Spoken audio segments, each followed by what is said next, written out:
ngo kuva mu gihe cya Yohana Umubatiza ubwami bw'Imana buramamazwa, ubwami bw'Imana buravugwa, ngo ariko ababwinjiramo ni intwarane. None si umwami yabivuze, depuis le temps de Jean-Baptiste, le royaume de Dieu est annoncé. Ce sont les violents qui s'en emparent. Violents. None nibi by'ubwami bwa Kristo, haleluya, kuri wowe wumva yuko bufite akamaro kurusha ibindi, ni ngombwa bubyara muri wowe umutima w'intwarane.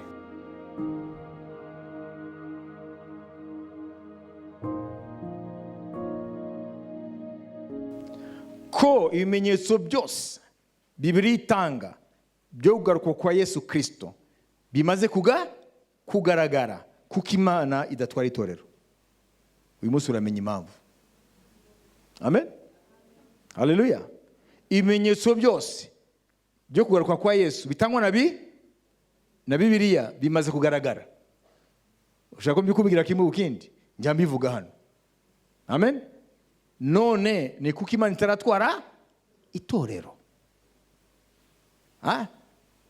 Kandi ibimenyetso yatanze ubwayo biragaragara. Nk'ubu, amen, abahambaye b'isi n'abashakashatsi muri domaine ya geopolitique bose baravuga bati birashoboka ko intambara ya gatatu y'isi iri ku rugi. Wabyumvise? Trump mu kwitoza ariho aravuga iki? Ati nimutantora intambara y'isi ya gatatu iraje. Hanyuma kongeza uti iraha. Ntabwo ari binarota, arabibona kuko n'abandi bose barabibona. Amen. Amen. Reka nihute. Iriya ntambara ya Ukraine mwibaza ko iraganisha hehe? Hagati y'Uburusiya na Amerika n'Abanyaburayi. Intambara ya Israeli n'Abanyapalestina iragana he? Intambara y'Abanyaburayi ku nyanja itukura n'Abahuti barasana za drone zikomeye iragana he? None si ibyo gusa. Ubu iki cyumweru ingabo za Amerika ziri muri Syria zararashwe, zipfusha abasirikare, zirakubitwa amadrone. Hari base bafite hari yararashwe, sibyo? Na base yabo iri muri Iraq yararashwe, kandi abazirasa bahabwa imbaraga na Iran. None ubu byashoboka ko ku mpamvu ya musaza Biden ko ngo mutore yategetse ko nabo barasa, kandi bararashe muri Iraq. Wajibise Chine kubera ikibazo cya Taiwan ivuga ko Taiwan ari yayo, kandi guverinoma Taiwan iri kumwe n'Abanyamerika. Wajibise kandi ibintu byinshi cyane biri mu smartphone yanyu, mu mafize, mu mandege, turiya tuntu twose turimo dukorwa muri Taiwan, hafi igice kinini. Wajibise? Wajibise? None Chine yabwiye Amerika ati ku kibazo cya Taiwan niwivanga ukabashigikira ngo bigenge, intambara hagati ya Chine na Amerika iratangira. Ubu Chine imaze kubaka igisirikare kigwanira mu kirere kiruta ibindi bihugu byose byo ku isi. Okay. Mu Burayi ibihugu bitigeze byita ku bintu byo byitaye kuva intambara ya kabiri y'isi irangiye, bitaye gusa ku iterambere, sibyo? Nka za Suède, sibyo? Biriya bihugu biri hariya, les pays scandinaves ziri hariya, Ubudage babujije kuzajya mu bintu bya gisirikare kuva aho bwazanye intambara y'isi ya kabiri. Ubu rero ibihugu byose by'Uburayi byahagurutse gufata budget yabyo, kugabanya mu buhinzi, kugabanya muri santé, kugabanya hose. Ubu bongereje budget yo gukora intwaro.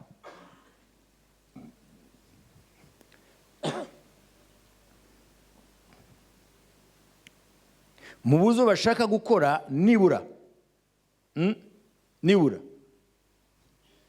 mu kwezi ugakora miliyoni y'amaobi bakombora.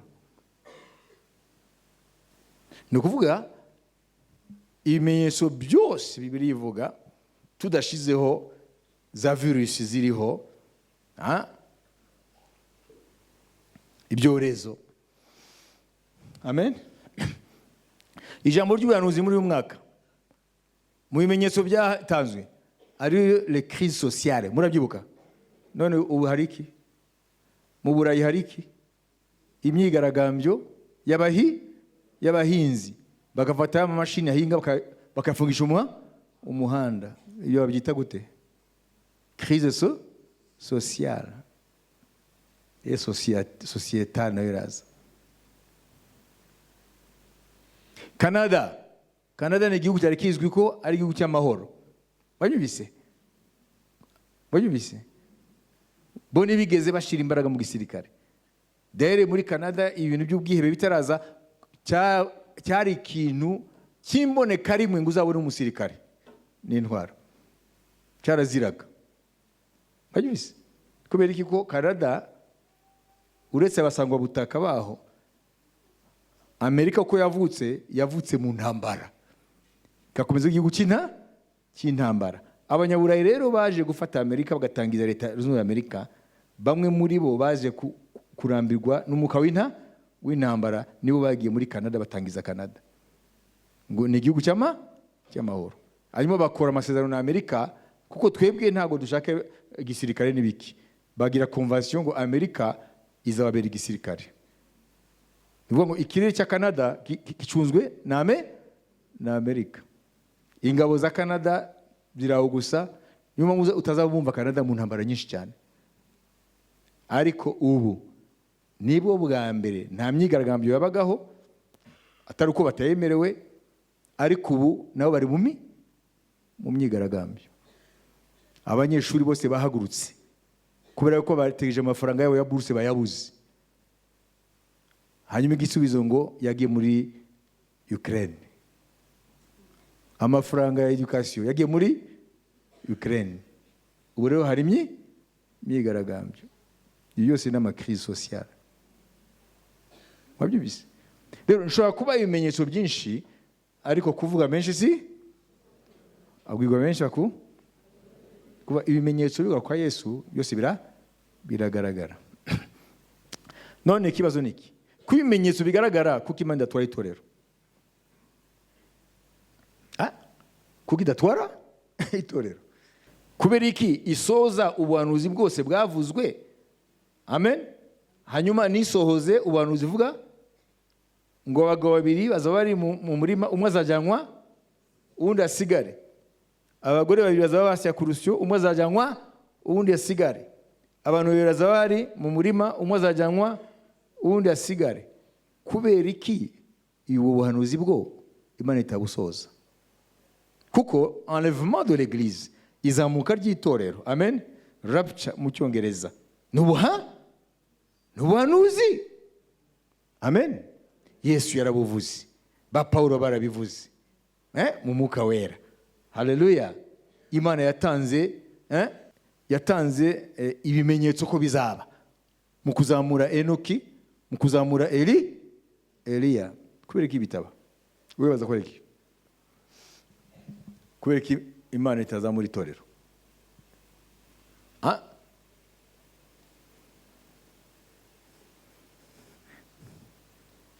Imana yagarura Isirayeli ivanye mu mahanga yose yo ku isi, bamaze imyaka 2000 ikabakoranya mu gihugu cyabo, bavuyemo hashize imyaka hafi 2000, hanyuma ikananirwa kuzamura itorero.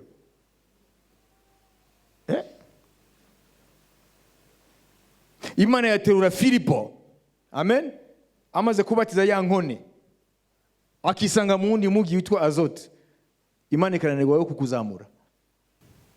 Igihe Imana yambaye message, umwuka wari muri gihe yakoze reaction ikomeye cyane. Uvuga ngo nimutega amatwi iyo nshaka kubabwira mu izina ry'Umwami. Nete mukunda dusomere muri Ezekiyeli ibice 9. Nagora amaverse menshi ariko icyo mbasaba rwose mutega amatwi twese dukurikire nimba ubwenge bwawe buri mu rugo bugaruke.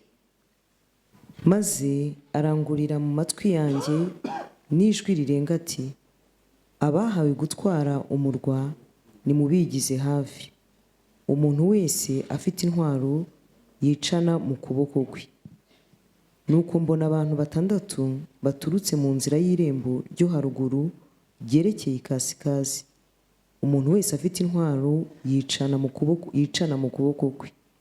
Kandi mbona undi muri bo yari yambaye imyambaro y'ibitare, afite ihembe ririmo wino ku itako rye. Maze barinjira bahagarara iruhande rw'igicaniro. Kugeza aho murakurikira. Imana irashaka guhana umurwa wa Yerusalemu. Hari abashinzwe amen kuteza ibyago, hari nundi ngo afite wino. Mukurikire. We ntabwo afite intwaro, afite wino. Afite wino n'ikaramu. Iruhande rw'igicaniro cy'umuringa. Nuko basanga ubwiza bw'Imana ya Isiraheli bwavuye ku mukerubi aho bwahoze bugeze ku muryango w'inzu. Maze ahamagara uwo muntu wari wambaye imyenda y'ibitare, afite ihembe ririmo wino ku itako rye. Afite ihembe ririmo wino ku itako rye. Ni kuvuga ngo akozamo ikaramu akandika. Okay. Nuko Uwiteka aramubwira ati, genda unyure mu murwa hagati muri Yerusalemu, maze ushyire ikimenyetso mu gahanga k'abantu banihira ibizira bihakorerwa byose bikabatakisha. Babandi turaho uriya muntu afite wino ihembe ririmo wino ku itako rye ngo agire gute? Ashire ikimenyetso kuri bande? Abanihira abo ni bande? N'aba intercesseur. Ababona ibizira bikorwa mu murwa bagatakishwa nabyo. Mana tabara. Abo rero ni abantu b'Imana. Mwitire abantu b'Imana. Babagire gute? Ngo bashire ikimenyetso. Ibyo mubyandike. Cyane mutamubyandika, umwuka wera abitsindagire muri wowe.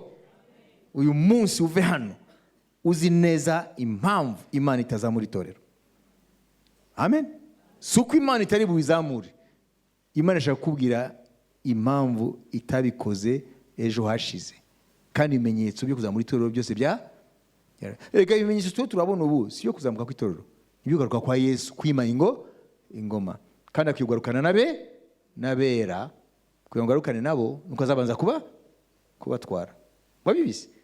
Ibimenyetso twe turabona nuvuga ngo ni ibimenyetso byo kugaruka kwa Yesu mu buryo bugaragara amaso y'abari ku isi kwima ingoma ye. Kandi akwiye kugaruka yabanje gutwara abera. Est-ce que vous hein? Les signes qui sont devant nous, ce ne sont pas des signes pour l'enlèvement. Ce sont des signes pour l'avènement de Jésus, pour régner. Hein? Akwiye kuza kwima ingoma. Kandi akwiye kugarukana n'abera. Okay? Nuvuga ngo akwiye kubanza kubakura mu isi. Tukomeze. Babandi arababwira numva ati, nimugende munyure mu murwa mumukurikiye maze mukubite amaso yanyu. Amaso yanyu ye kubabarira kandi mwe kugira ibambe. Mutsembeho umusaza n'umusore umusaza. Wenda we musore yano uravuga ngo nabasaza. Yavuze umusaza n'umusore ntabwo ararangiza. N'inkumi. Ngo n'inkumi nazo. N'abana bato n'abagore, ariko umuntu wese ufite icyo kimenyetso mwe kumwakura. Mwabibise? Mwabibise? Nete mukunda turagenda buhoro. Amen. Iyi vision ya Ezekiel murayibu. Amen. Umurwa wa Yerusalemu ibyaha byawo byageze imbere y'Imana bigeze ku rugezo rwo guhanwa. Amen. None Imana yohereza abarimbura umurwa. Okay? Ariko hakaba hariho n'undi we nashinzwe kurimbura. We afite wino ku ihembe. Akazi ke ngo mbere uko bariya batangira kurimbura abanyabyaha b'ingeri zose, abanze uriya agende ashira ikimenyetso ku bantu b'Imana.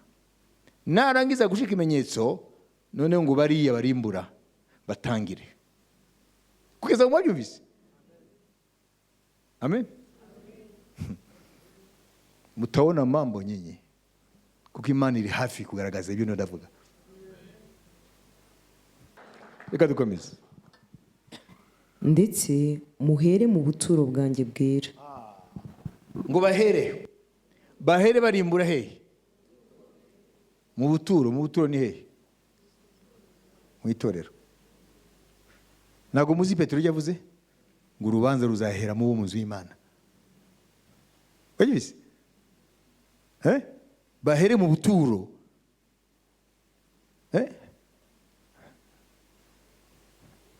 Muraza kumva ibyo ari byo?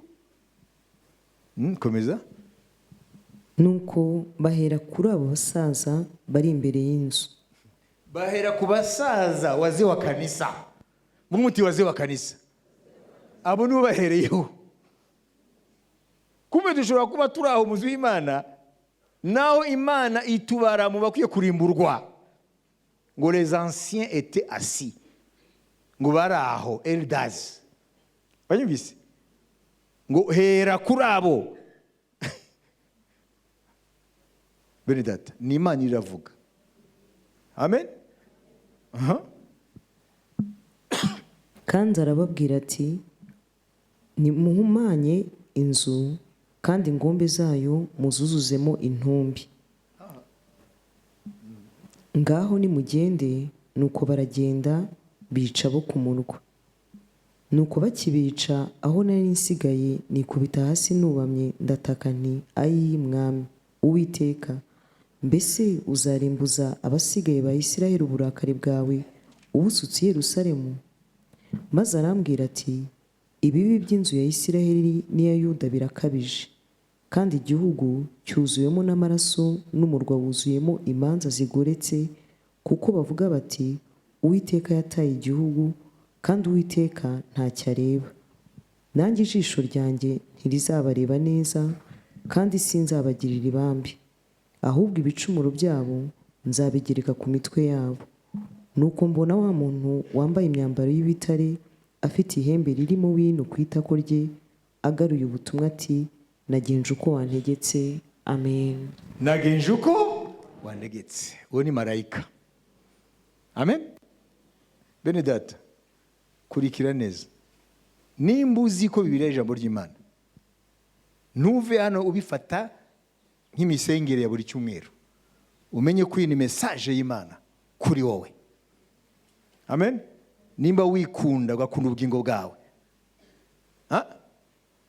ntundebe jewe ntunyumve jewe, umva ijambo Imana iravuga. Haleluya.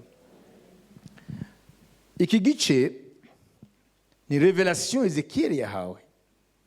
Amen. Haleluya. Ni ukuvuga iki? Ni ukuvuga ngo igihe cyose Imana ishaka gusuka umujinya wayo ku banyabyaha. Amen. Kubera ko igihe Imana itarasuka umujinya wayo, ibyo bita jugement, abantu bavuga aya magambo ngo Uwiteka ntacyo areba, ntacyo azakora, kuko ntabwo turabyuka tukagenda tukaryama nta kitubaho. Mwabyumvise? Mvuge muti twumvise. Erega hano hatandukanye na hariya babwira abantu gusa ibyo bashaka kumva. Hano Imana irashaka ko abantu bumva ibyo ishaka ko bumva biturutse kuri yo. Amuser les gens, c'est pas ça. Les aider. Kubwira abantu ibyo bashaka kumva, imigisha, ibiki, ntabwo ari kubafasha. ahubwo se Imana ishaka ko tumenya iki? Imana ishaka ko numva iki? C'est important. Ariko abantu benshi n'indyarya bagakunda n'uburyarya niko bimeze. Ati ndazi ko undyarya ariko komeza undyarye kuko bingusha neza. Ubutumwa rero n'ubw'Imana. Imana ishimwe. Haleluya. Bukugwa neza, bukugwa nabi, ntabwo ari cyo cy'ingenzi. N'ubutumwa bw'Imana. Haleluya. Kandi ngo ab'Imana bazumva ijwi ry'Imana. Iyo ni revelation Imana yahaye Ezekiel. Tugende mu byashobora kandi ibice 7 naho hari amagambo ameze nkayo. Amen. Umurongo wa 3 mukurikire. Ntimubabaze isi cyangwa inyanja cyangwa ibiti tutaramara gushyira ikimenyetso mu ruhanga rw'imbata z'Imana yacu. Amen. Aho gutangira ku murongo wa mbere ugere kuri wa 3. Hanyuma y'ibyo mbona abamarayika 4 bahagaze ku mfuruka enye z'isi, bafashe imiyaga 4 yo mu isi kugira ngo hatagira umuyaga uhuha mu isi cyangwa mu nyanja cyangwa ku giti cyose. Mbona na marayika wundi azamuka ava iburasirazuba afite ikimenyetso cy'Imana ihoraho. Encore kimenyetso mukurikire. Arangurura ijwi rirenga abwira ba bamarayika 4 bahawe kubabaza isi n'inyanja ati, ntimubabaze isi cyangwa inyanja cyangwa ibiti tutaramara gushyira ikimenyetso mu ruhanga rw'imbata z'Imana yacu. Amen. Ibyo Ezekiel yeretswe nibyo na Yohana yeretswe. Amen. Hari abamarayika bari biteguye guhanisha isi y'abanyabyaha ibyago by'Imana. Ariko ngo mbere yuko bahana, amen, ngo wari ufite ikimenyetso ngo nimureke mwihangane mbanze shire ikimenyetso kuri bande. Mabibona gisa kumbata z'Imana. Amen. Kumbata z'Imana. Ezekiel yavuze ngo kubaririra, amen, Imana kubera urugomo n'ibyaha biri mu murwa w'Imana. None hariya Yohana ayishurirwa abamarayika bari hafi guhana isi kubera ibyaha. Ariko ngo marayika wundi aravuga ngo mwebwe mwe mufite mission yo guhana abanyabyaha, mwe muretse tubanze ushika ikimenyetso kumbata z'Imana. Amen. Haleluya. Mbere yuko ngomeza ukwiye kumenya iki? Ntabwo Imana izasuka umujinya wayo, haleluya, itabanje, amen, gushira ikimenyetso kubayo, kucyo kimenyetso nikireberaho mu kubavana hagati y'abanyabyaha mbere yo guhana abanyabyaha. Wajibise? Amen.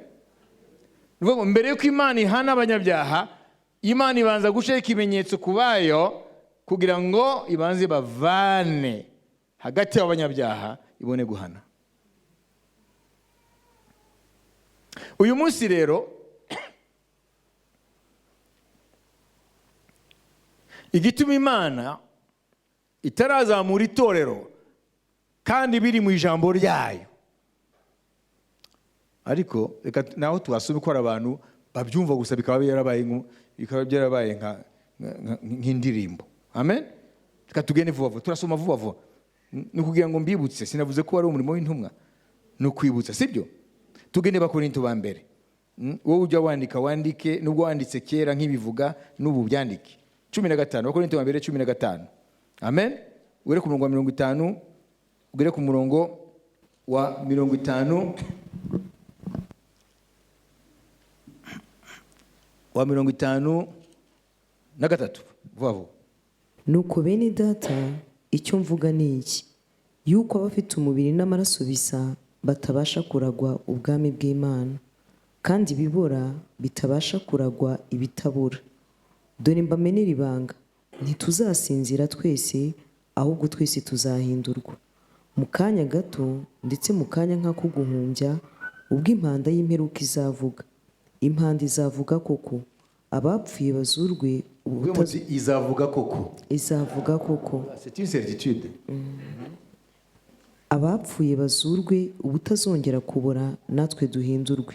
Kuko uyu mubiri ubora ukwiriye kuzambikwa kutabora, kandi uyu mubiri upfa ukwiriye kuzambikwa kudapfa. Ariko uyu ubora numara kwambikwa kutabora, n'uyu upfa ukambikwa kudapfa, nibwo hazasohora rya jambo ryanditswe ngo urupfu rumizwe no kunesha. Amen. Amen. Abatesalonike ibice 4 15-18 bambere. Iki ni cyo tubabwira tukibwirijwe n'ijambo ry'umwami wacu, yuko twebwe abazaba bakiriho basigaye kugeza ku kuza k'umwami tutazabanziriza na hato abasinziriye. Kuko umwami ubwe azaza amanutse ava mu ijuru aranguriye ijwi rirenga, hamwe n'ijwi rya marayika ukomeye n'impanda y'Imana, nuko abapfiriye muri Kristo nibo bazabanza kuzuka. Maze natwe abazaba bakiriho basigaye duhere ko tujyanwane nabo tuzamuye mu bicu gusanganira umwami wacu mu kirere. Nuko rero tuzabana n'umwami iteka ryose. Nuko mumaranisha imibabaro kubwirana ayo magambo. Amen. Amen. Mateo 24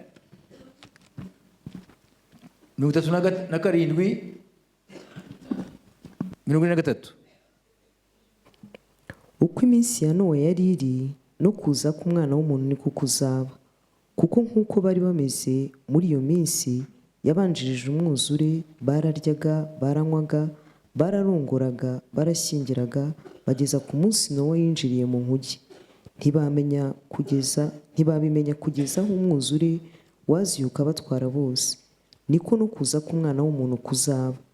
Icyo gihe abagabo babiri bazaba bari mu murima, umwe azajyanwa undi asigare.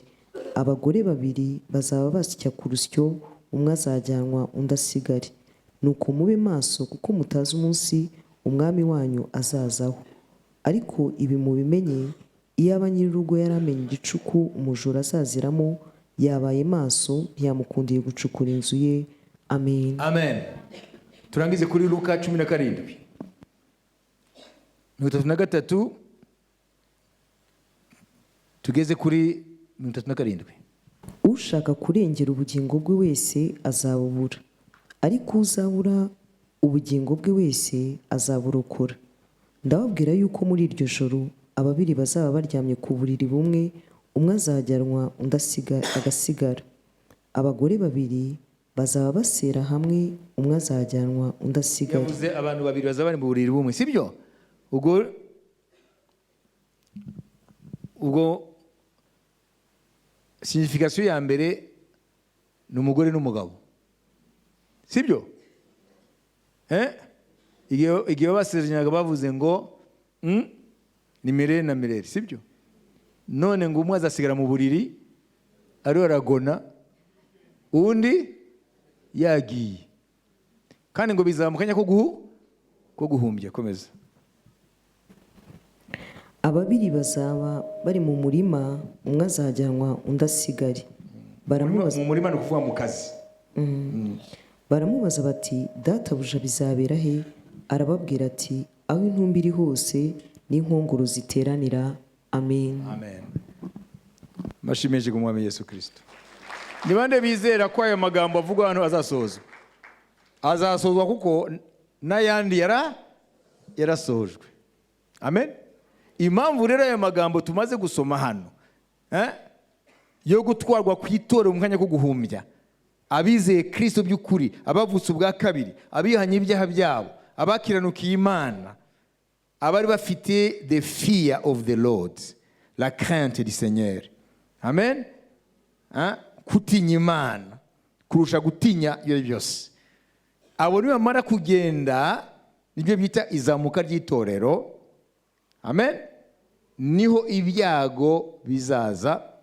Ariko uyu munsi Imana ishaka ko tumenya impamvu bitaba ubu, kandi ibimenyetso by'uruka kwa Yesu Kristo kwima ingoma ye bimaze kugaragara kandi ko akwiye kwima ingoma ye ari kumwe n'abera be. Zakariya 14.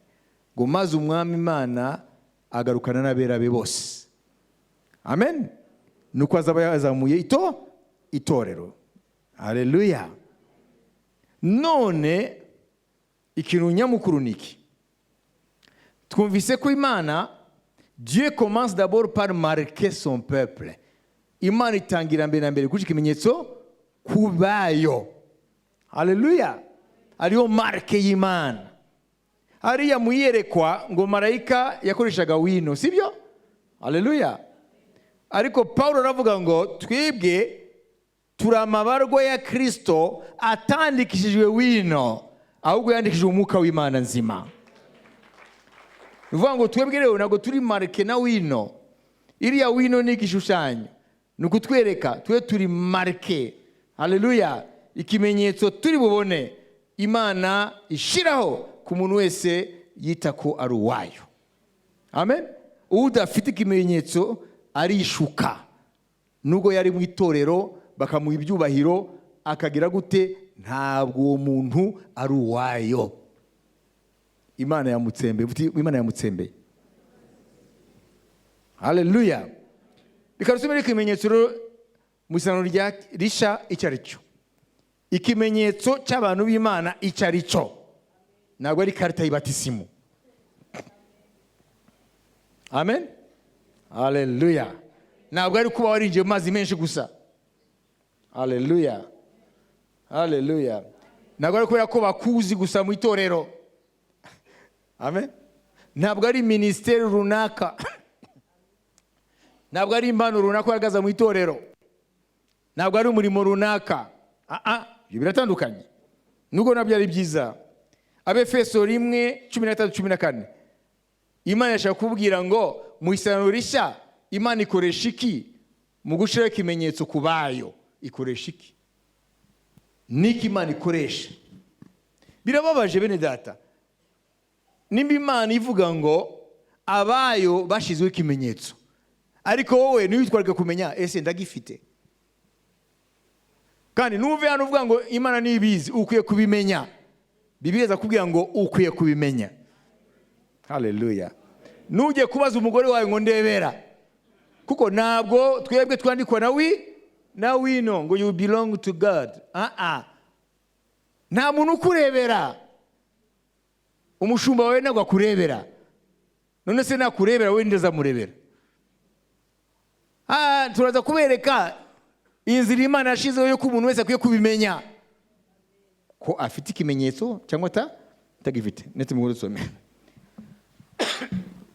Niwe namwe mwiringiye mumaze kumva ijambo ry'ukuri ari ryo butumwa bwiza bw'agakiza kanyu, kandi mumaze kwizera niwe wabashyizeho ikimenyetso,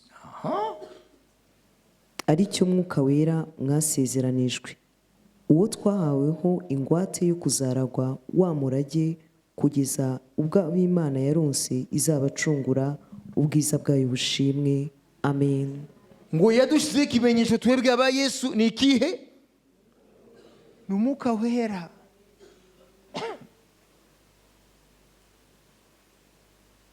Ibindi ni idini gusa. Ni umwuka wera. Kadukomeze. Amen. Abakorinto wa 2 1:21-22. Ni umwuka wera nicyo kimenyetso. Umwuka wera nicyo kimenyetso.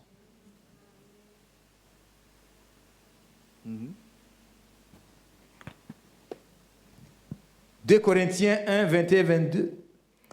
Imana niyo idukomezanya namwe muri Kristo, kandi niyo yadusize, niyo yadushyizeho ikimenyetso, iduha umwuka wayo mu mitima yacu y'ingwate. Amen. Ngo Imana niyo yadushyizeho ikimenyetso, ngo ishyira mu mitima wacu umwuka wayo ingwate. Ingwate ni ukuvuga ngo ibyo ngusezeranya birahari. Utanga ingwate kuri banki, nicyo kimenyetso yuko utazabaherana.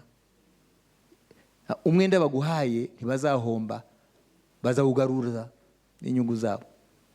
Ikibemeza ko wowe ni ukubera ko uri smart. ni kwa kuri mwene kanaka. Barashaka ingwati cyangwa tuvuge mu ijambo riri common, sibyo? Garanti, sibyo? Yuko batazahomba. Imana rero kugira ngo itubwire ko ibyo yadusezeranye bihari, ngo yaduhaye ingwate. Amen. Ngo ni umwuka wera. Umwuka wera twemeza ko ibyo birivuga byo mu ijuru birahari. Haleluya. Dukomeze. Kugeza urakurikira. Amen. Abefeso 1:13-14. Niwe namwe mwiringiye mumaze kumva ijambo ry'ukuri, ari ryo butumwa bwiza bw'agakiza kanyu, kandi mumaze kwizera niwe wabashyizeho ikimenyetso, ari cyo mwuka wera mwasezeranijwe, uwo twahawe ingwate yo kuzaraga wa murage kugeza ubwo abo Imana yaronse izabacungura ubwiza bwayo bushimwe. Amen. Amen. Nuvuga ngo abacunguwe nayo bashyizweho ikimenyetso, ari we mwuka wera. Amen. Kimenyetso. Haleluya. Kubera iki? Umviriza. Umenye ukuntu Imana yakoresheje Paulo kugira ngo yandikire Abefeso, itoro rya Efeso ibi. Efeso wari umugi w'ubucuruzi ukomeye cyane. Amen. Muri icyo gihe wari umugi ukomeye kandi ukize. Hariho business y'ibiti byiza bikenewe ku isi icyo gihe. Rero umuntu wagiye rero gushaka ibyo biti, ibyo yaguze, kuko bari abaguzi baturutse hirya no hino ku isi icyo gihe, hategezwa gushyirwa ikimenyetso ku giti waguze. Rero abaguzi b'ibiti bari muri business bari bafite kashe yabo batera ku giti itavaho. Kubera ko ntago bahitaga babitwara, barabiguraga, noneho bigahita bipangwa kuri Paul ni cyarya icyambu, bategereje amato azabitwara, ibijya muri Italy, ibijya hehe. Murumva nuvuga ngo ababiguze ni benshi baturuka mu mane zine z'isi, kandi urabigura ntago bitwara, bikwiye kujyanwa bigashyirwa ku cyambu bitegereza ubwato. Nuvuga ngo kugira ngo uzamenye ibyawe n'ibyuriya, nuko umuntu wese yari afite kashe izwi agakubitaho kuri icyo giti. Icyo gihe hariho kashe ya nyiri ibyo biti, ko byari ibiti bihenze. Amen. Bigashyiraho ikimenyetso. Rero nyirabyo akagenda akazagaruka agezweho noneho gupakirirwa mu bwato. Mwajyubise. Paulo rero akoresha aya magambo ko abanyefeso barabizi ibyerekeye ubwo bucuruzi bw'ibiti, ababigura ibyabo, umwese ashyiraho ikimenyetso. Kandi ntabwo bahita babijyana, bazagaruka nihagera igihe cyo gupakirirwa. Aravuga ati rero namwe rero abakristu ba Efeso mubimenye, Yesu amaze kubacungura yasize abashyizeho ikimenyetso. Aragenda nk'uko uriya nyiri ibiti azagaruka ngo amupakirire bijyane muri vile atuyemo, niko na Yesu azagaruka ataje gutwara ibiti, azi gutwara mwebwe.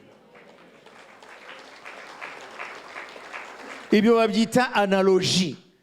Akoresha ikigereranyo cy'ibintu bizwi mu mikorere y'abantu.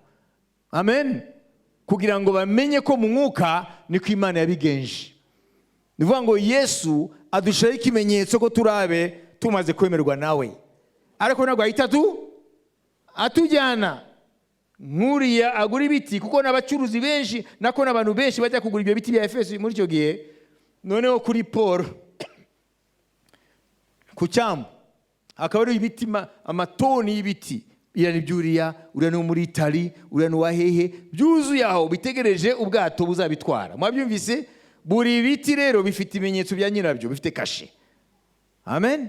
Igihe azagaruka rero, azagaruka yuko hageze yuko abitwara. Natwe rero ngo twashizeho ikimenyetso n'uwaducunguye, ariko ntabwo ahita adutwara, ahubwo azagaruka igihe kigeze, kandi igihe cyageze, noneho atware abe bashyizweho ikimenyetso, nk'uko uriya muguzi w'ibiti muri icyo gihe cya Pawulo muri Efeso yagarukaga gutwara ibiti bye, azamenya gute ibye n'ibitari ibye, azabireba kuri kashe ye idahuje n'iy'abandi, hanyuma agatwara ibiti bye. Yesu rero ari hafi kuza gutwara abe bafite ikimenyetso. None uraza kubaza ikimenyetso se namenya gute ko ngifite? Tujye mu Baroma. Amen. 8:16. Wowe unyumva hano n'uzanyumva kuri internet, wamenya gute ko ufite icyo kimenyetso? Kuko kutakigira ni akaga. Wowe uri muri babandi bategereje abashiwe ikimenyetso babishigweho, amen, kugeza kuwanyuma, hanyuma barimbuzi bagire gute? Batangire barimbure. Wabyumvise? Umwuka w'Imana ubwe ahamanya n'umwuka wacu yuko turi ab'Imana, abana b'Imana. Amen. Uriya mwuka twakira nk'ikimenyetso, haleluya, haleluya, niwe ahamanya n'umwuka wacu yuko turabe, yuko twacunguwe, yuko twashizweho ikimenyetso. Rero urabizi, nimba ugifite urabizi, niba nacuragira nabyo urabizi. Ntabwo ari pastori, ntabwo ari kanaka, ntabwo ari umufasha wawe, ntabwo ari umutware wawe, ntabwo ari bene wanyu bakwiye kubwira ngo uragifite. Ngo umwuka w'Imana, haleluya, kuba muhawe ikimenyetso, ahamiriza imyuka yabo, kuko turaba umwuka. Umuntu agizwe n'umwuka n'ubugingo n'umubiri, haleluya. Umwuka w'Imana ngo ahamanya n'umwuka wacu, amen, yuko twacunguwe, yuko turabe, haleluya, haleluya, haleluya. Nimba wowe utaruwe urabizi, ariko ntushobora kubimenya utasoma ijambo ry'Imana, kuko ushobora no kwibeshya, amen. Ukibesha muri wowe nguruwe, ariko kubera yuko umwuka wera ari muri twe, agenda binyuze mu ijambo ry'Imana atwereka yuko twemewe, amen. Agahamanya n'umwuka wacu ko twemewe, ko turabe. Rero mu kurangiza nashaka kubabwira ngo ubutumwa Imana yatanze uyu munsi ni ubutumwa bubwira abantu ngo ntabwo Imana itinze isezerano ryo kuzamura itorero, ahubwo nuko uwanyuma akwiye gushaka ikimenyetso iracyamutegereje. Uwanyuma nashiwe ikimenyetso, haleluya, ako kanya Imana izahita itegeka noneho kubuhanuzi bw'izamuka ry'itorero busohozwa. Wewe ntushobora kumenya ngo ninde, Imana nibizi, haleluya. Na niyo bibiri tubwira mu Baroma, vuba vuba twihute. Abaroma 11:25 26 cyangwa 28. Data, kugira ngo mutabona uko mwirata, ariho arabwira abanyamahanga bakiriye ubuntu bwa Kristo, nibirate ku Bayuda kubera ko bo, amen, batakiriye ubwo buntu. Ndashaka ko mumenya iby'iri banga. Abisiraheli bamwe banangiwe imitima, ariko si bose, kugeza ubwo abanyamahanga bazinjira mu itorero bakagera ku mubare ushyitse. Bakagera ku mubare ushyitse. Ngo Imana ifite umubare, uwanyuma niyo yuzuza umubare agashirwaho ikimenyetso, nta kindi kizaba gisigaye. Umwami Yesu ahita azamura itorero. Komeza. Nibwo Abisiraheli bose bazakizwa, nk'uko byanditswe ngo umukiza azava i Siyoni, azakura muri Yakobo kutubaha Imana. Iryo ni ryo sezerano mbasezeranije, ubwo nzabakuraho ibyaha. Ku by'ubutumwa bwiza babaye abanzi b'Imana ku bwanyu, ariko ku byo gutoranywa n'Imana bayifiteho igikundiro ku bw'abasekuruza. Amen. Amen. Mwumvise ko Paulo yabyise ibanga. Amen. Mystère niki? Mystère muri Bibiliya ntabwo ari amayobera. Nuvuga ngo ni ubwenge bw'Imana buri mu ijambo ryayo busingirwa gusa n'abantu. Amen. Bayo binyuze mu mwuka wera. Amen.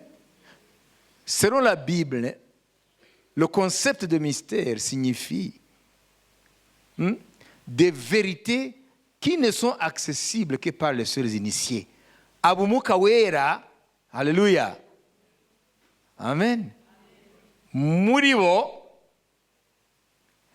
arabayishurira bakamenya ibyo unyama n'amaraso atamenya. Kubera ko ibi bintu ko Abisirayeli banangiye umutima, ariko si bose, kuko bamwe nka Petero barabisirayeli ko barakijijwe, sibyo? Ngo Abisirayeli banangiye umutima, ngo ariko si bose, kugira ngo abanyamahanga batwebwe, amen, twinjire mu gakiza cyangwa tubwirwe. Amen. Hanyuma abakizwa nibagera ku mubare uzwi n'Imana gusa, haleluya, ngo Isirayeli noneho izahita ikizwa. Bizabyegene gusa, Imana izabanza itwara ubwoko bwayo bwo mu isano rya kera, ariryo torero, amen, rigizwe n'abayuda bakijwe n'abanyamahanga.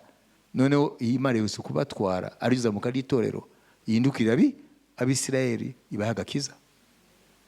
Ubu buntu no munsi dukerensa dukinisha, amen, igihe nikigera Imana yabugeneye wanyuma, haleluya, akwiye gushaka ikimenyetso. Namara gushaka ikimenyetso, Imana izaza muri torero, hanyuma Imana itindukira Isirayeli ibinjize mu gakiza.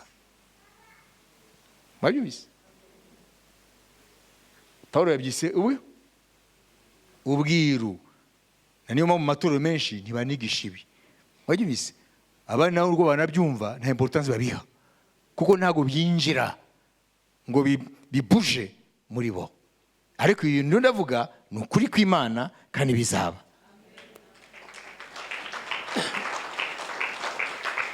Mumve rero umwanzuro. Haleluya. Twabonye ko Ezekiel yeretswe, amen, ibi bikurikira. Yeretswe ibyaha bya Yerusalemu, umurwa w'Imana, byageze ku rwego guhanwa. Imana yohereza abarimbura, yohereza nushiraho ikimenyetso ku bantu b'Imana bariho bararira Yerusalemu mu bita bakiranutsi. Hanyuma ukuntu byakurikiranye niki? Haleluya. Uriya marayika urimbura, abamarayika barimbura babwiwe ngo mureke kurimbura, kandi mwumvise Imana yavuze ngo nimugire pitié, nimugire muwe murimbure abasaza, abakecuru, abantu bose b'abanyabyaha barimbure. Ezekiel ibice 9, siko twasomye imirongo 11. Hanyuma marayika wundi yarashinzwe gushaka ikimenyetso, arabwirwa ngo abanza ashire ikimenyetso kuri ba bantu b'abakiranutsi aribo bari baririraga Yerusalemu, ngo hanyuma namara gushaka ikimenyetso bose abo bakiranutsi noneho ba bandi bateguye kurimbura batangire kurimbura. Babwirwa ngo muhere mu nzu y'Imana, ngo muhere mu buturo, muhere ahera, muhere uno musi bavuga ngo muhere mu itorero. Kubera iki? Kuko Petero aravuga, kadusome vuba twihute tukiye kubimenya. Haleluya. Petero wa mbere 4:17 kugeza kuri 19. Ibi nyine abamarayika babwiwe muri vision ya Ezekiel, muri ko ya Ezekiel niryo jambo riri hano. Kuko igihe kigiye gusohora urubanza rukazabanziriza mu b'inzu y'Imana. Ariko se niba ruzabanziriza kuri twe, iherezo ry'abatumvira ubutumwa bwiza bw'Imana rizamera rite? Kandi niba biruhije ko abakiranutsi bakizwa, utubaha Imana n'umunyabyaha bazabahe? Nuko rero ababazwa nk'uko Imana ibishaka nibabitse umuremyi wo kwizerwa ubugingo bwabo, bagumye bakore neza. Amen. Amen. Mwumvise ibyo bari abamarayika barimbura babwiwe, haleluya, ngo bahereye mu buturo bwera, ngo ahere kuri abo basaza bikeyaho bakora mu nzu y'Imana, ngo ahere kuri abo mbere yuko bakomeza mu mugwa baririmbura abanyabyaha. None Petero atubwiye iki mu Mwuka Wera? Ngo niko bimeze, ngo urubanza rw'Imana ruzatangira mu nzu y'Imana, mu bitwa ko ari ab'Imana, mu bitwa ko bita ko ari abakristo, ngo aho ni Imana izahera.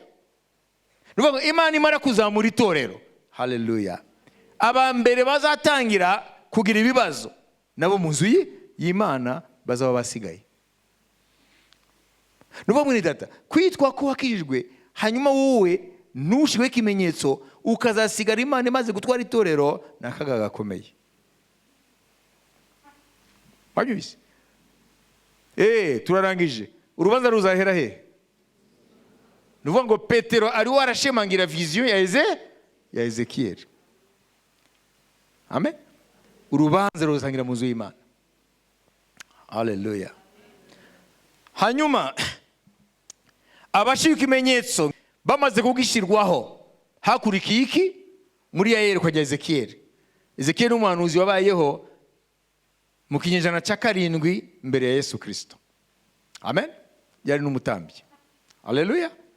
Haleluya. Kandi akayitwa le prophète de l'exil, kuko nawe yatwawe inyagano. Okay? Haleluya. Haleluya. Alléluia. Kuko il y a des prophètes d'avant l'exil, les prophètes de l'exil et les prophètes post-exil. Hari abahanuzi b'imbere y'ubunyage n'abahanuzi mu gihe cy'ubunyage bajyanywe n'ubwoko bw'Imana, harimo Badaniyeli, n'abahanuzi b'inyuma y'ubunyage. Alléluia. Harimo bariya Zakariya bagaye bariya. Alléluia. None bamaze gushira ikimenyetso ku bantu, nta kindi cyakurikiyeho. Bamarayika barimbura batangiye akazi ko kurimbura, bahera mu nzu y'Imana, ariko buturo bw'Imana. None Petero atubwiye ngo n'ubundi rubanza ruzatangira mu nzu y'Imana, mbere ko rukubita abo hanze. Bamaso muvandimwe. Haleluya. Ndazi ko wikunda bamaso. Haleluya.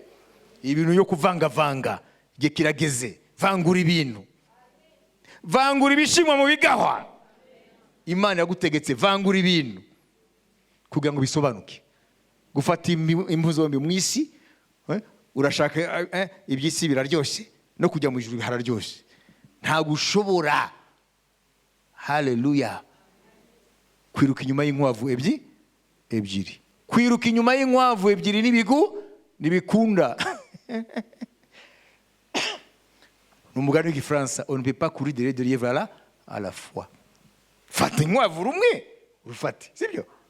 Urukwavu numara kurufata ufate n'urundi, ariko ntabwo wakuruka inyuma zombi ntibishoboka. Imwe izajya hariya, iyindi hariya, none bizagenda gute? Uzabura byose. Uzabura isi wihambiriyeho, kuko isi irashirana n'ibyayo, ubure n'ijuru. None uzabusigaranye iki? Uzasigara uri empty, nta kimwe ufite. Iyi si ubona hano wishuka ngo wabifite, ngo nacakiye. Ntabyo ucakira. Nta muntu n'umwe yigize acakira iby'isi. Iby'isi, haleluya, ubisangamo ukabihasiga. Nta n'umwe yigeze bifata. Niyo mpamvu umubwiriza aravuze ngo byose byose n'ubusa, ni nko kwiruka inyuma y'umuyaga. Vanité de vanité, tout n'est que vanité et poursuite du vent.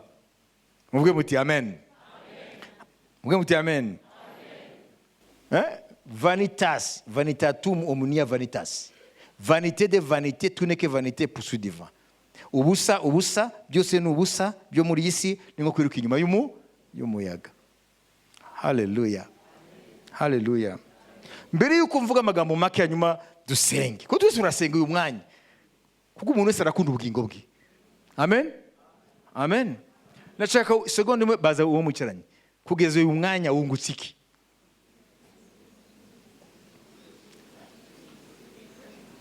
Icyo ni ikibazo cya mbere. Kugeza uyu mwanya wungutse iki?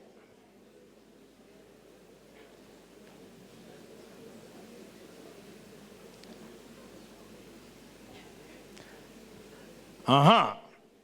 Icya kabiri. Ikibazo cya kabiri. Uvuye hano wafashe izi ngamba. Mubaze. Imana izamubwira ko yabajijwe. Uri urabaza mu cyimbo cy'Imana. Haleluya. Ntabwo ari imikino. Wowe uri urabaza mu cyimbo cy'Imana. Kugeza kuri isa wungutse iki? Kandi wafashe iyihe zingamba. It is not a joke.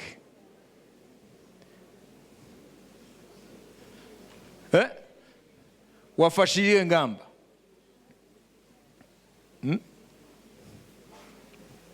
Wungutse iki? Wafashe izihe ngamba?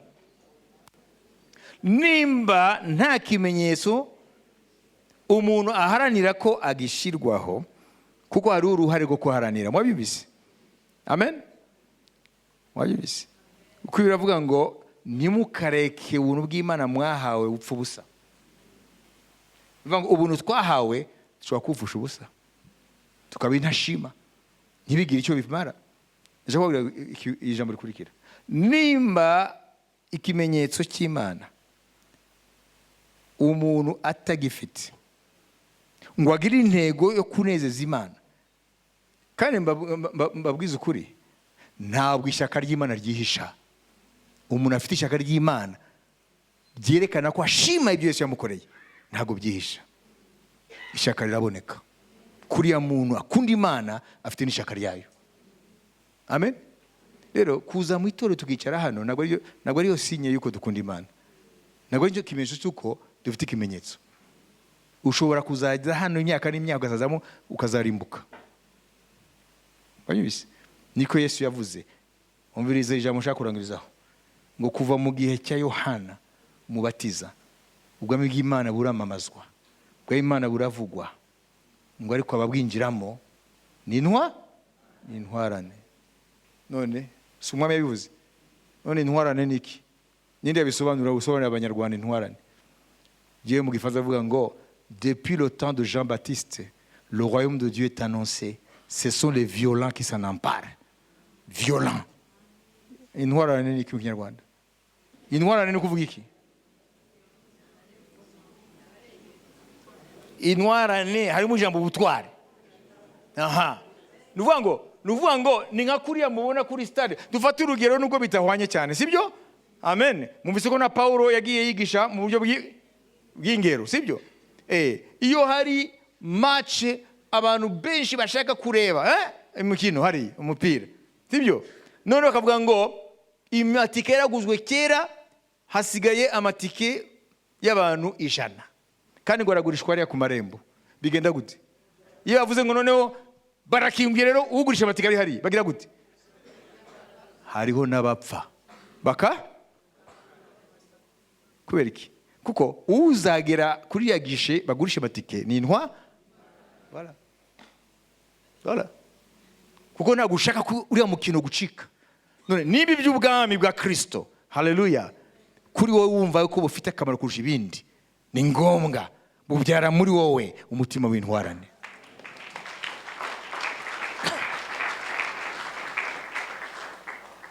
Pepe ya Bwana Yesu. Haleluya. None nkuko mutwe w'ijambo ry'Imana uyu munsi, message y'Imana uyu munsi ivuga ngo kuko Imana itaratwara itorero kandi ibimenyetso byose byoroka kwa Yesu Kristo byamaze kugaragara. Imana iriho irashiraho ikimenyetso. Amen. Kubacunguwe. Uwanyuma namara gushiwe ikimenyetso, haleluya, ijambo ry'ubuhanuzi ku itorero ari gizamuka ryaryo bizahita risohozwa. ntimwibaze ko Imana yibagiwe ibyo yavuze. Imana irashira iki kimenyetso. Dieu est en train de marquer, amen, les siens. Hein? Il est en train de marquer. Uri Imana izi yuko azizera ubutumwa ariko ntabwo buramugeraho. Imana irategereje, amen, bumugereho hanyuma imushireho kimenyetso. Nimba ari uwa nyuma, Imana izayitwara itorero. None babarimbuzi batangira akazi. Amen, amen, amen. God is marking his people by the Holy Ghost. Amen. And then will come the rapture. Ha! Bwana yuko natia. Amen. Muhuri. Mvuge muti muhuri. Bwana anatia muhuri kwa walio wake. Na wanyuma atakaotiwa muhuri, parapanda italia. Na wateule watapanda. Hallelujah. Na wewe unayocheza utabaki. Sasa utabaki wapi? Utabaki unafanya nini? N'uyu mwanya bishobora kuba. Utabaki unafanya nini wewe? Utakuja kanisani?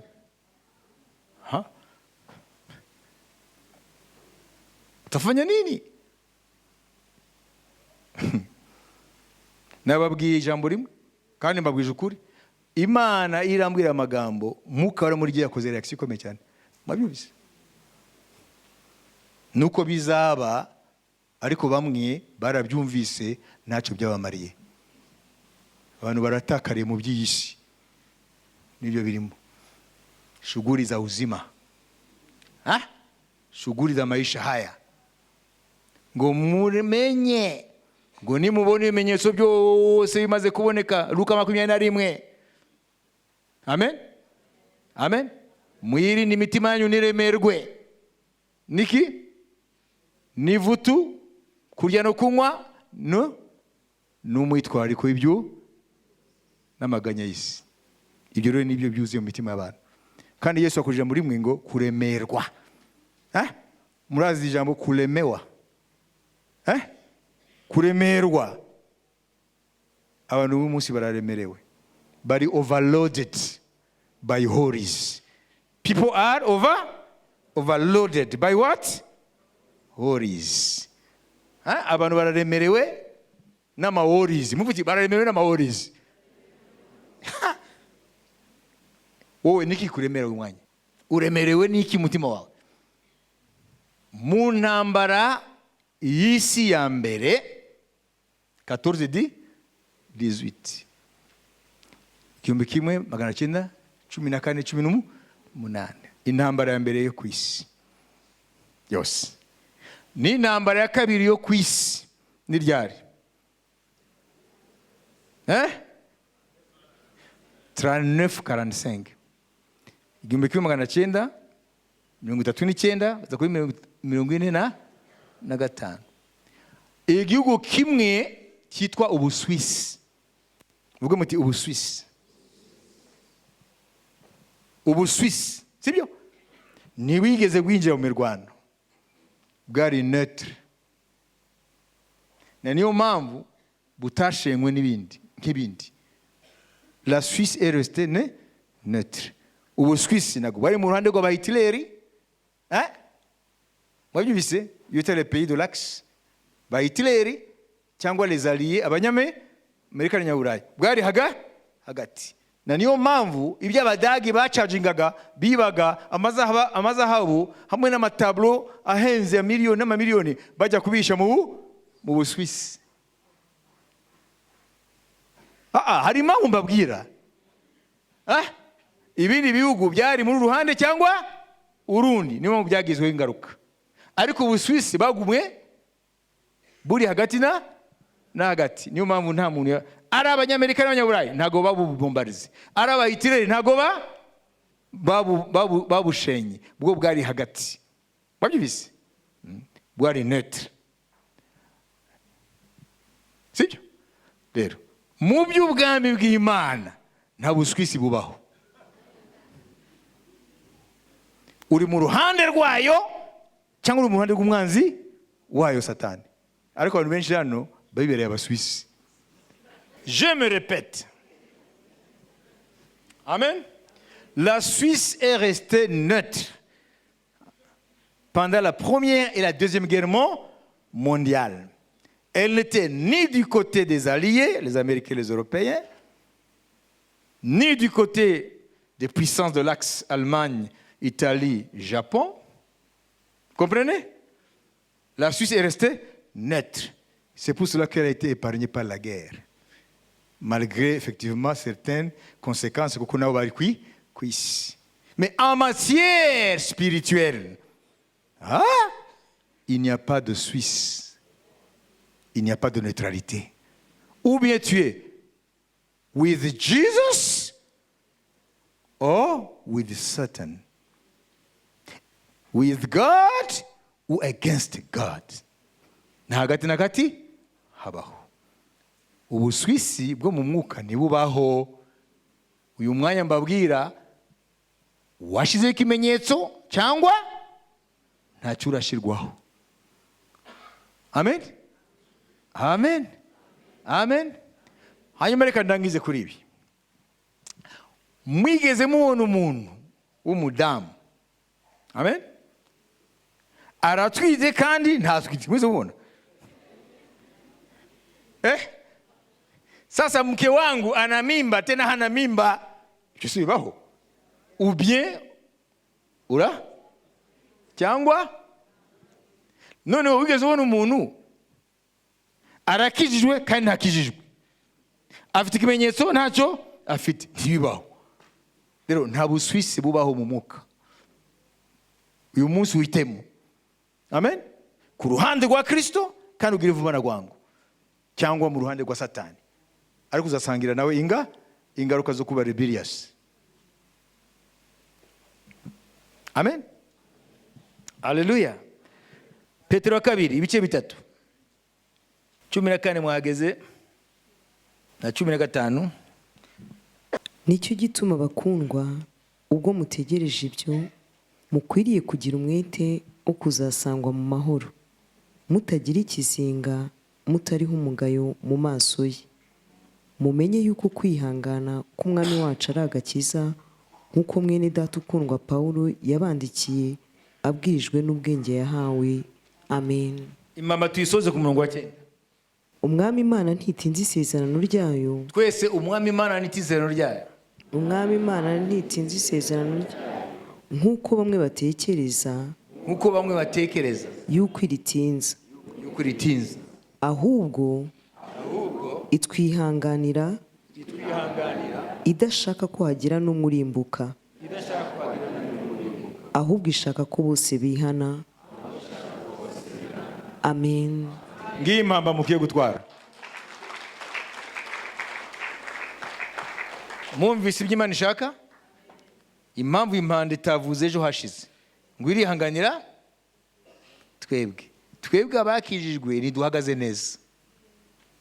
Birashaka ko twihana, duhagarare neza, tunasuzume ko dufite ikimenyetso. Hanyuma abatarakizwa nabo irabihanganira baye bumva ubutumwa. Ariko kwihangana kw'Imana twavuze rongana imiti, murabyibuka, gufite aho kugarukira. Uyu mwanya tugira rero dusenge. Ndibaza ko ubutumwa bw'Imana bwumvikanye kandi umuntu wese bwamugezeho, kandi Imana yiteze ingaruka nziza, kandi mwiteze kubona abantu bahindukira. Haleluya. Iyi si ntibashuke, irashirana n'ibyayo. Abagenzi iby'isi bamere nk'abatabifite. Mwabyumvise? Kubera ko igihe iminsi ni mibi cyane. Tugira rero dusenge muvandimwe. Nibaza ko umuntu wese yumva ko yakwisengera. Si byo se? Nashaka buri muntu wese asengera ubugingo bwe mbere yuko senga. Amen. Haleluya. Umuntu wese asengere ubugingo bwe akurikije n'ukuntu Umwuka Wera yagiye amwereka. Nimba wowe wumva ko ntabwo washizeho ikimenyetso, Umwami Yesu aratihangana kugira ngo wenda ni wowe yarategereje kugira ngo uyu munsi wihane ibyo byose umutima wawe uzi. Hanyuma numara kwihana umwami aragushira ikimenyetso ari umwuka wera, hanyuma uwa nyuma namara gushira ikimenyetso kuri wa mubare uzwi n'Imana, none impandira iravuga, noneho abarimbura batangire umurimo. Nibyo byita ibyago bizasukwa mu isi nyuma y'izamuka ry'itorero. Bwira Imana ikangure umwuka wawe nimba usinziriye. Nimba amagambo y'Imana ntacyo agikora muri wowe, hari uburwayi, bwira Imana uyu munsi kuvure. Nimba uva hano ufata ibyemezo wamara kugenda bigatakara ugasubira muri bya bindi, bwira Imana uyu munsi gukize uwo muzimu, uwo mudayimoni. Ni umunsi, ni igihe cyo gufata decision. C'est l'heure de la décision. Haleluya. Mwami, ndakweretse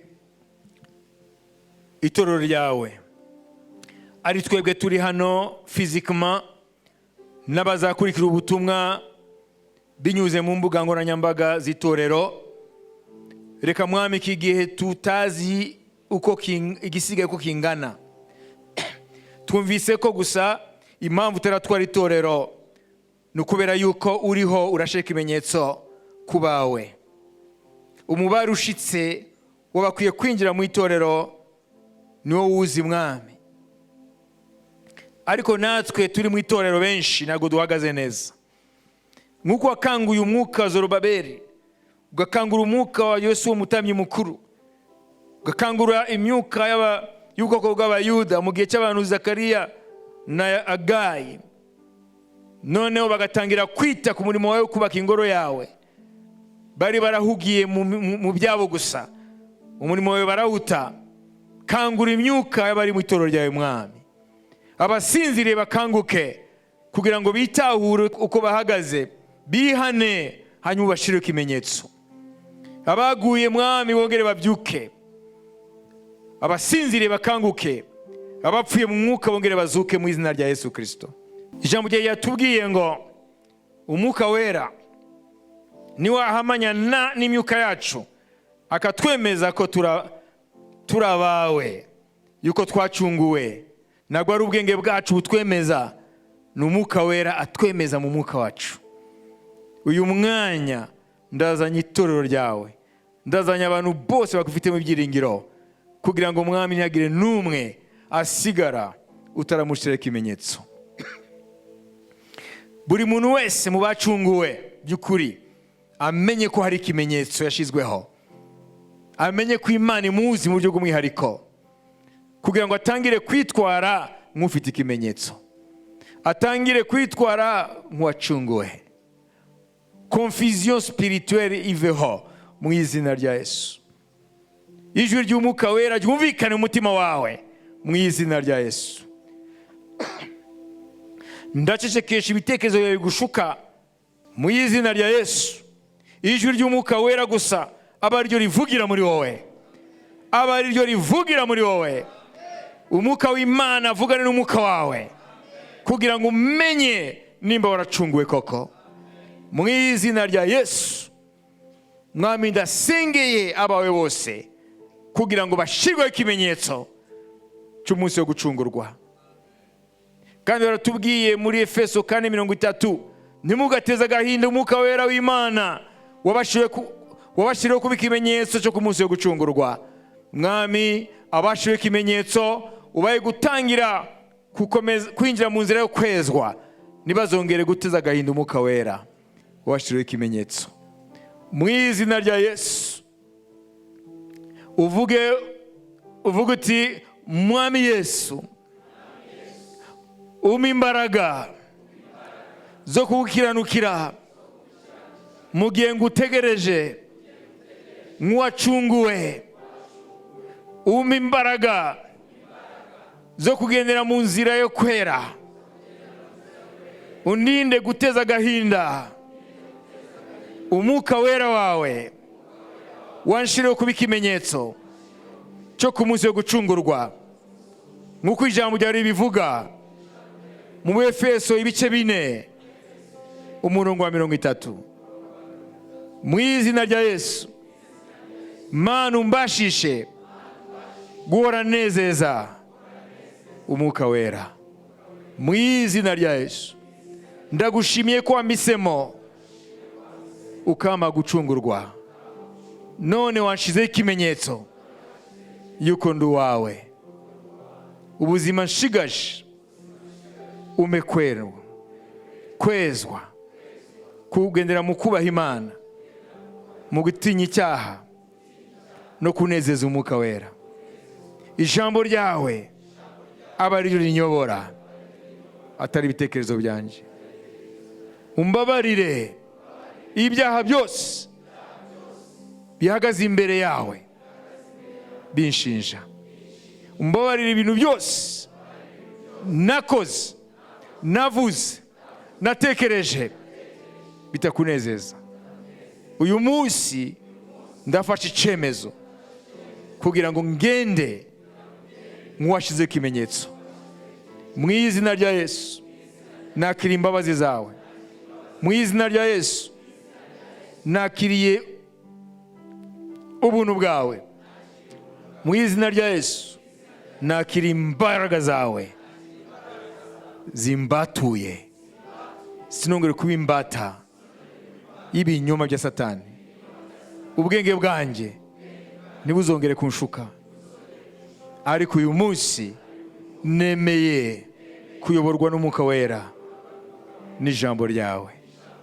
Nizo ngamba mfashe, kandi ntago nzayitezukaho kugeza igihe uzagarukira. Urakoze mwami wanjye, kuri umwami w'ubuntu n'imbabazi. Urakoze ku kwihangana kwawe. Amen.